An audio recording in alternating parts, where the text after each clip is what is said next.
Hey everybody, welcome to How to Deal with Burnout and Exhaustion. Okay, let's jump in everyone. So what I really want to talk about first is, what does burnout feel like, okay? Burnout, a lot of times we think of the word burnout, think of the concept of burnout, we think a lot about a lot of negative, right? Which makes sense. Exhausted, tired, I can't do it anymore. But what I actually want to argue to you tonight is that burnout is not really just something negative, but it's actually the result of something that is positive. And that something is passion. What do I mean? Okay. First of all, take the word burnout. Okay. You cannot be burnt out if you were not once lit up. Like, what are you burning out from, right? Like, you had to have once been lit up, excited, on fire to be burnt out, right? Most people, let's say we're talking about the realm of jobs, right? Most people, when they choose a career, hopefully at least one day in their life, they're passionate and excited about what they're doing, right? And at some point, they feel burnt out, okay? Obviously, we're talking about jobs, but it happens with anything, okay? But I was talking about jobs specifically because that's the type of thing like you often go into because of passion. And then at some point, you're like exhausted and tired and like, and burnout isn't the type of thing that happens on day one, right? It's not like, you start a job and I'm like, oh my gosh, I'm so burnt out, right? Burnout is more like it happens over time. It was something you were once pumped about, once excited about, and then you burnt out, okay? So again, you have to be lit up. It's almost like burnout. Picture like someone just running. You're running fast, and all of a sudden, like, you hit a wall and you fall. That's what burnout is. You're fired up, you're passionate, and then you just you hit a wall. That's what burnout feels like. And again, so I'm arguing you have to be lit up to then be burnt out. Okay, so I think it's important to reframe that. I'm not saying that burnout is not a negative emotion or feeling that we're going to deal with, but it's actually the result of something positive, okay? So that's our start. Now, I want to talk about something that's also a positive thing that we're going to relate to burnout. And that idea is the idea of desire, okay? Now, here's a very interesting thing. You know, when people are searching for spirituality, let's say, a lot of times they go into, they look into India and Hinduism and Buddhism. And what's very interesting about those belief systems is that they're very into this idea that the ultimate is nirvana, the state of wanting nothing, the state of I don't have any desires. And the truth is, that's not really Judaism's thing, and that's not really natural to not have desires. Desires are a really natural part of life, right? The state of wanting nothing is not really something that's very easy to achieve. And of course, Judaism might not be about giving into lustful desires, but there's a lot of things about desire, okay? And I think desire gets a bad rep because when you're a kid already, you're always told, I really want ice cream, mommy. Nope, no ice cream. Oh, I really want to go to grandma's house. No, sorry. I really want this. And you basically all your desires are shut down. Of course it's hard to have desire, right? So actually what I thought was so interesting, someone shared this source with me and it was so fascinating. It was about desire, and it's by someone by the name of the Kutzker Rebbe, who lived during the time of the Holocaust. And he wrote, basically, Joseph, who was the son of Jacob, one of the forefathers, was wandering in the fields and basically, he was wandering, and an angel comes to him and basically says to him, "What are you seeking?" And what does the Kutzker Rebbe say on this? That it's not just what are you seeking, what are you looking for, but that you're searching in your life, right? This idea of what you're searching for, what you're looking for, that should be the focus of your life. And that literally, if a person focuses, this is what the Kutzker Rebbe says, if the person focuses on what he wants, no matter what happens in his lifetime, whether it be the greatest troubles or the greatest success, nothing will ever spoil him, nothing will ever corrupt him. And he says, Joseph, I'm telling you these 2 words, remember these 2 words, keep seeking, keep what you want in focus, okay? And I love this because it's kind of like saying, what's the key to success in life? Follow your heart. I know that sounds fluffy, or maybe I'm about to sing a song, follow your heart. I think there's a song like that. But what I'm actually trying to say is that desire is a good thing, okay? And it's not something we can easily get rid of, nor should we want to get rid of it, okay? Now, if anyone, knows me here, or have heard any of my lives, I can't really get through much without mentioning Viktor Frankl. It's sort of the way I see the world, in a sense. And I'll give you a brief summary, right? Viktor Frankl, for those of you who aren't familiar, he wrote Man's Search for Meaning, which is basically a book that talks about ways to find meaning in life. He basically says you don't need to create any sort of meaning because there is meaning inherent in everything. You just have to find it. And one of the main ways, okay, that you find meaning, the first and main way, is through using your creative energy, through what you give to the world, through what you put out in the world, okay? And so when you're not burnt out, let's say, that's what happens with a job very often, right?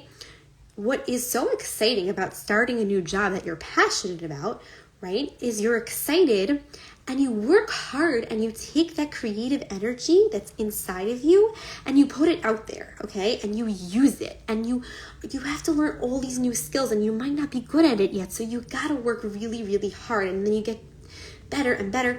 But then what sort of happens, right, is you get really good at it and then you start coasting, right? That happens often. You start coasting, you figure out a routine, and then you're not putting your creative energies into it as much as you used to because you're used to it, right? Like when I'm a teacher, and when I started teaching, okay, I like literally would look at my notes for hours the day before. I would prep, I would look, I would write, and then like the right before class, like I would spend like a half hour before class like looking over my notes, and I'd be like, what if they ask this question, what if they ask that question? And I'll be honest, at this point, like when I walk into the classroom, like I don't look at my notes. And the truth is, the times that I feel burnt out in that profession and teaching is when I realize like I haven't reinvigorated myself, like I haven't put the energy into my teaching, like I'm just coasting too much, right? Like there are times if I decide I'm gonna like do this awesome cool thing in my class today, then it's going to put my creative energy, and I'm going to like, it's going to be great. But it doesn't really happen if I don't put that energy in, right? So you need to put this creative energy in. Viktor Frankl really says the way to find meaning in life, one of the main 3 ways is literally using your creative energy. And the reason that I brought this whole idea of desire into it and the Kotzker Rebbe is because how do we know, like, okay, it's great that you should go into something because you're passionate about it, but what happens if you're in it and now you're burnt out, right? So I think in one of the previous lives we did on imposter syndrome, and you can go back and listen to more details, but what I find fascinating about imposter syndrome is that we do view it as something negative, but really imposter syndrome, when you have it, it's a sign that you're using your creative energies, right? Because you're feeling like, I don't know what I'm doing, but you're putting new things out there, and it's a scary feeling, but it's a good feeling because you're using creative energies, right? Because if you're doing a job and you haven't felt like an imposter in like, I don't know, like a year and a half, that might mean that you haven't gotten out of your comfort zone in your job or in life. Again, I'm talking about jobs, but it could be anywhere. And it makes perfect sense for you to feel burnt out, because why would you not feel burnt out if you haven't done anything new? Like if you haven't put creative energy into something, how would you feel lit up, right? And again, creative energy, just to be clear, doesn't mean like you're painting a picture. It just means you're using your resources, whatever those are. Okay? Now, why did I bring desire into this? So I had a friend actually that said to me, she's super qualified, unbelievable person, like so smart, so great. And she said, I really would love to open a school. So I said, you should, like the world needs your school.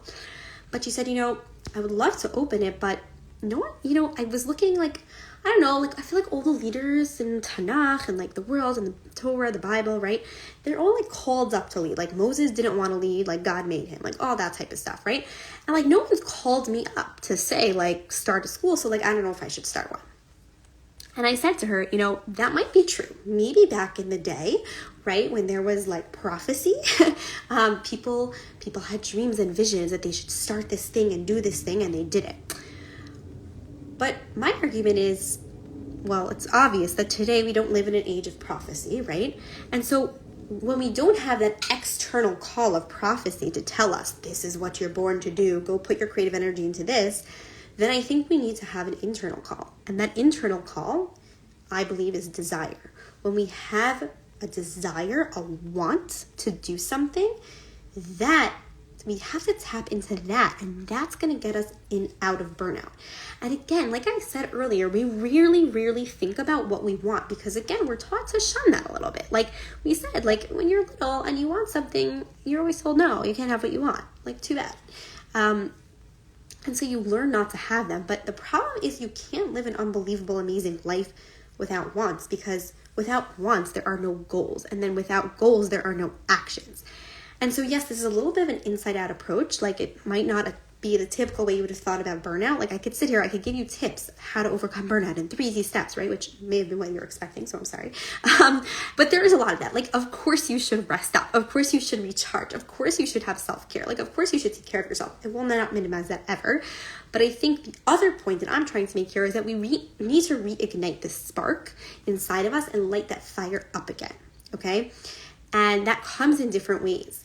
And sometimes, like that fire, sometimes you're burnt out totally, like dead. Like, imagine a candle all the way at the bottom. And sometimes you're flickering, right? So, obviously, if you're flickering, I'm going to give you a couple of ideas.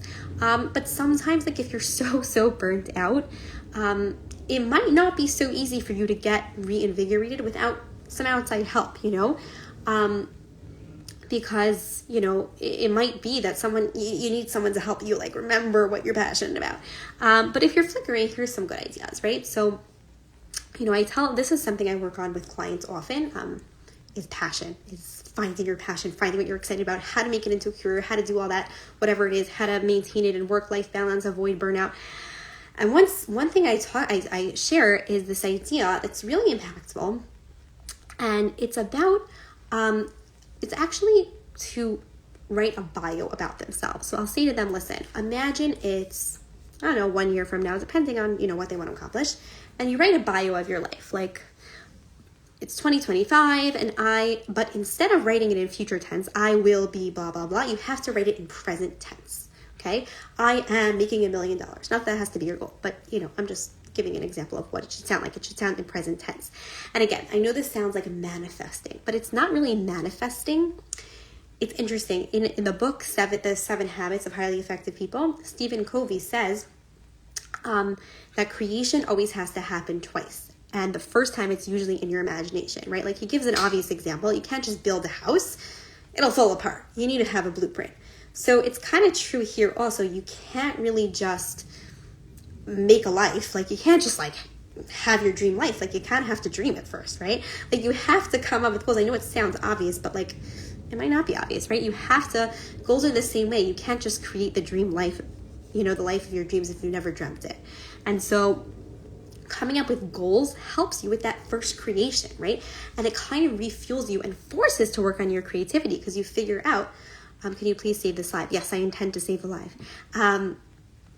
It really should hopefully force you to work on your creativity and make sure that you energize that muscle that's going to prevent burnout. Because, and listen, the truth is, do I think you could prevent burnout? Not really. Like, I think burnout is inevitably going to happen. That's just how life is, right? Like, it goes in stages and in waves. Like, our fire burns out sometimes. But I do think having goals, like, really helps you to reignite, because it forces you to use that creative energy. And while we're going with this fire analogy for a minute, right, you might not be able to, so this interesting thing about fire, right, is that other people, right, when you, like, that idea that when you, like, light someone else's fire, like, you're not diminished or anything like that. But I also think what's interesting is there are a lot of people that knew you when your fire was lit, even if it's now not. And so going to those people to help remind you, why you were so on fire about something, that can really be helpful, right? I'll tell you, like, a funny story. My sister-in-law was not so happy at her job, and, like, she finally quit. And my brother got this snapfish. I was almost going to say Snapchat, but snapfish. Album for her. She's like, what is this? And basically she looked through it, and it was every message that she had ever sent my brother about, like, a time that she was unhappy in her job. So I thought that was funny. And he basically said, like, next time you start to doubt yourself that you made the wrong decision, like, don't worry, like, you made the right decision, like, look through this, right?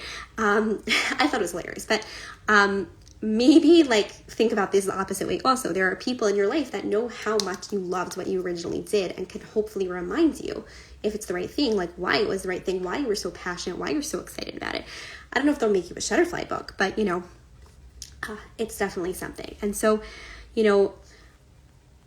again, the point stands that,